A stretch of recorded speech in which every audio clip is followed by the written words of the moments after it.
Welcome back. I am absolutely thrilled to have you here for another deep dive. Today, we're taking a look at a fascinating and frankly sobering reality of modern conflict. Our temporal anchor for this explainer is August 2026. The Russia Ukraine conflict has ground through a grueling, multi year attrition phase. And the implications? Well, they've rippled out across the entire globe. We're going to unpack exactly how this has become a truly globalized battlefield, break down the specific international forces involved on both sides, and then we'll examine a critical, often fatal digital layer of this war, operational security, or OPSEC, in the age of social media. Okay, let's dive into this. Here is our roadmap for today. First, we'll look at the global battlefield. Second, Russia's pipelines. Third, Ukraine's Legion. Fourth, the social media war. And finally, deadly digital footprints. Section 1. A globalized battlefield, the attrition phase.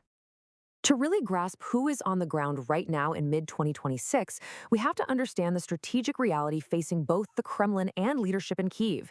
You see, this conflict has completely transformed from a regional European war into a localized nexus of global proxy competition. So, what does that actually mean in practice? It means that to mitigate immense domestic political strain and avoid massive mobilizations at home, both sides are leaning incredibly heavily on non domestic personnel. They're looking outward to generate the forces required to sustain a grueling multi-year war of attrition. And this single strategic need has entirely reshaped the makeup of the soldiers fighting on the front lines today. Moving to Section 2. Russia's foreign pipelines, allies, mercenaries, and volunteers. And this brilliantly illustrates how it works on the Russian side. We essentially have three vastly different models here. First, you've got North Korea. This represents a state-level military alliance.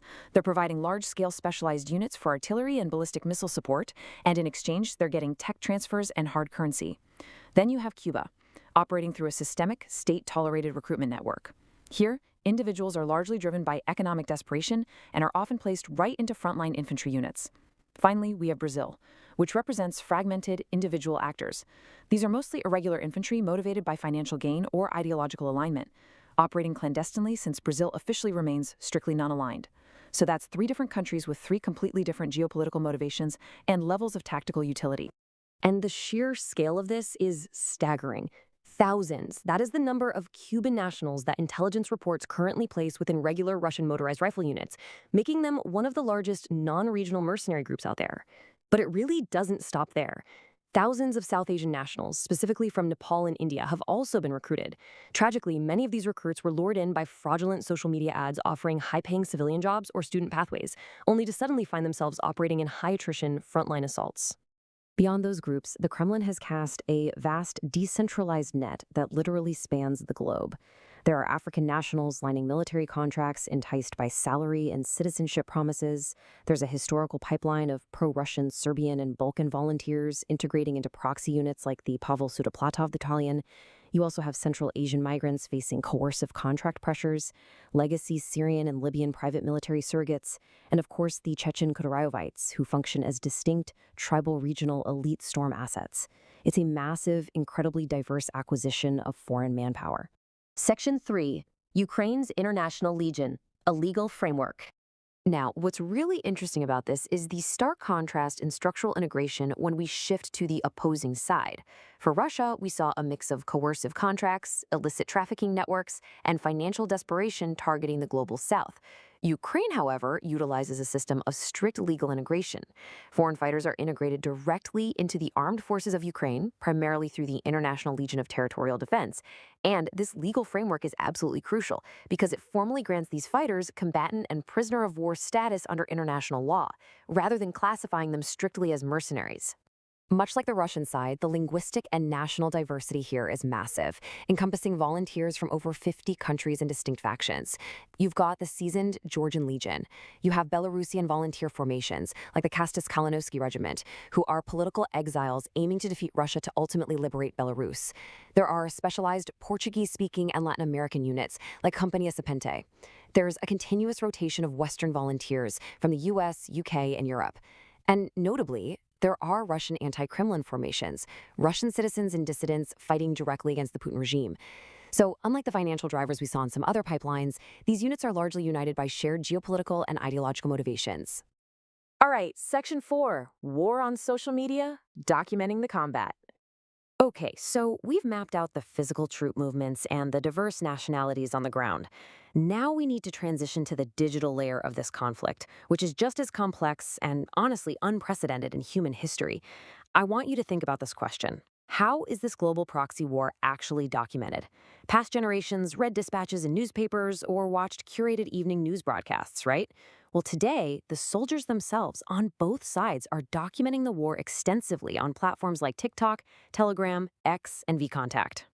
For these troops, social media acts like a literal digital portfolio, serving a few really distinct functions. For the individual mercenary or volunteer, it provides clout. It also serves as a crucial mechanism to crowdfund medical gear and supplies, and it's a way to combat the intense psychological isolation of the front lines. Now, on a macro level, state-backed elements use carefully curated video drops for information warfare. They're projecting strength and beaming state-backed propaganda directly into the pockets of civilians worldwide. But how does the global public process this endless stream of high-definition, first-person drone footage?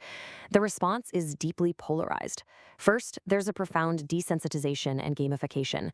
Conventional warfare is often being consumed with the aesthetics of a video game, evaluated through algorithm-driven metrics. Second, there's compassion fatigue. Years into the conflict, the daily mobilization of public sympathy has just naturally waned. And third, skepticism. The explosion of AI-generated imagery and coordinated disinformation campaigns has left the public cynical and exhausted from constant fact-checking. People are really struggling to separate authentic frontline reality from deepfakes. Which brings us to Section 5, Deadly Digital Footprints, the OPSEC reality. The social media landscape we just discussed, it isn't just an abstract sociological phenomenon.